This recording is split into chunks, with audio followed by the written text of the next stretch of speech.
Le père Nicolas Lefébure est un jeune prêtre des missions étrangères de Paris. Il est missionnaire en Thaïlande.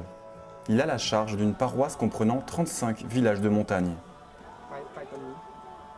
La base arrière de la mission se trouve dans une école tenue par les sœurs à Meramat, qui est une petite ville de province, à 600 km au nord de Bangkok, en bordure de la montagne. Ça fait 11 mois que je suis sur le terrain. Pour l'instant, mon action a été de me rendre auprès des gens parce que c'est ça que les gens me demandent d'abord. Pour moi, c'est stimulant. J'y vais de bon cœur parce que je sais que les gens ont soif. Alors, je pars avec les catéchistes et on passe un bon moment dans le village et ainsi de suite. C'est notre quotidien. Je vois mon ministère comme un ministère de visitation. La Vierge Marie se rendant auprès d'Élisabeth enceinte, demeurant auprès d'elle dans la durée, plusieurs mois, pour la servir. Les villageois ont besoin d'être visités et les villageois ont besoin que l'on demeure auprès d'eux dans la durée. Quand je pars en tournée dans nos villages, je ne pars pas seul, je pars avec quelques catéchistes et si c'est un samedi ou dimanche, j'emmène quelques enfants de l'école qui aident les villageois à prier. Nous nous rassemblons, nous prions, je donne une bénédiction et nous restons. Je crois que c'est important, rester un peu avec la famille, partager un repas, passer la nuit. Le lendemain, nous changeons d'endroit.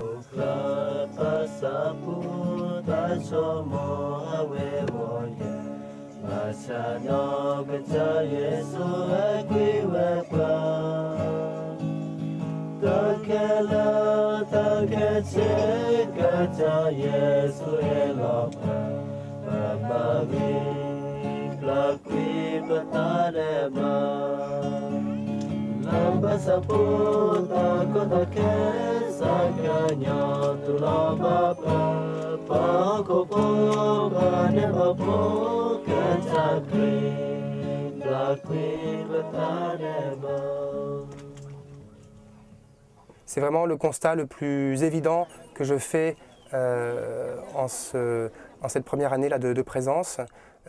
L'heure n'est pas venue des grands projets de développement, des grands projets de construction. L'heure est plutôt à assurer une présence priante auprès des gens. La paroisse du père Lefébure est immense. Elle s'étend sur 80 km. Sur son territoire est installé depuis plus de 20 ans un camp de réfugiés qui compte 50 000 personnes. Ce sont des réfugiés donc, qui viennent de Birmanie, en général des minorités ethniques, une majorité de Karen, mais aussi d'autres minorités. Bon, alors ce sont des gens qui ont fui la junte militaire en Birmanie et qui viennent trouver refuge en Thaïlande dans des conditions pas faciles. Le camp est vaste, mais les gens sont quand même parqués et sans liberté individuelle, sans la possibilité de travailler ou très peu. Donc les gens ont besoin d'un accompagnement, d'une présence spirituelle. Ce sont des gens qui ont fui leur pays, qui ne peuvent pas rentrer dans leur pays, des familles qui ont été séparées, donc des gens qui ont vécu dans leur pays certainement un drame, celui d'être chassés, expulsés, et puis qui vivent au quotidien en Thaïlande une vie non assimilée au milieu thaï, donc derrière la clôture. Les ONG sont très présentes dans le camp, des ONG de différents pays qui interviennent dans le domaine de la santé, dans le domaine de l'éducation, dans le domaine des langues.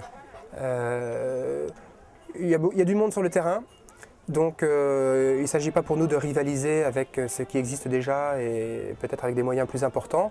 Donc comme dans les villages, notre présence est d'abord une présence de prière. Je vais dire la messe au camp, il y a de nombreux baptêmes, il y a des mariages. Nous allons donner la communion aux malades dans les maisons ou à l'hôpital du camp de réfugiés.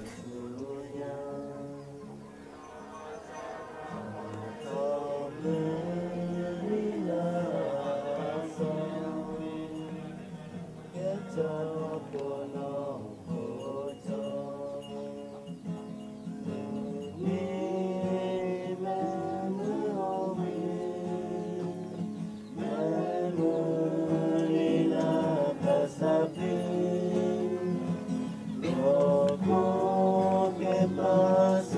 Le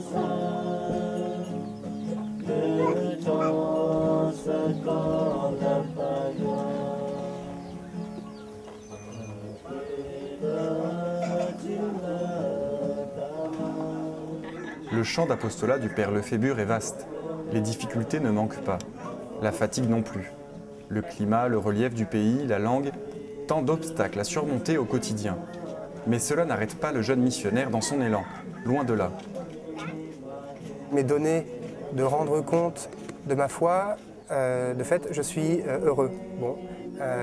D'une joie simple qui vient du cœur, qui est partagée avec les gens que je rencontre. Il n'y a pas de formule magique, il y a surtout le fait de partager une espérance. Cette joie, nous savons d'où elle nous vient du Seigneur. Je l'annonce, je suis là pour ça, content d'être là pour ça. Et puis sur le plan humain, les gens sont très gentils, donc ça fait aussi ma joie. Le père Lefébure est à la fois un homme heureux et un prêtre comblé. Le jour de son ordination, ses supérieurs lui avaient annoncé son pays de mission, la Thaïlande.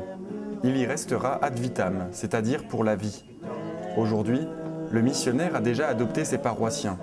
Et inversement, ses paroissiens l'ont adopté. La mission commence bien.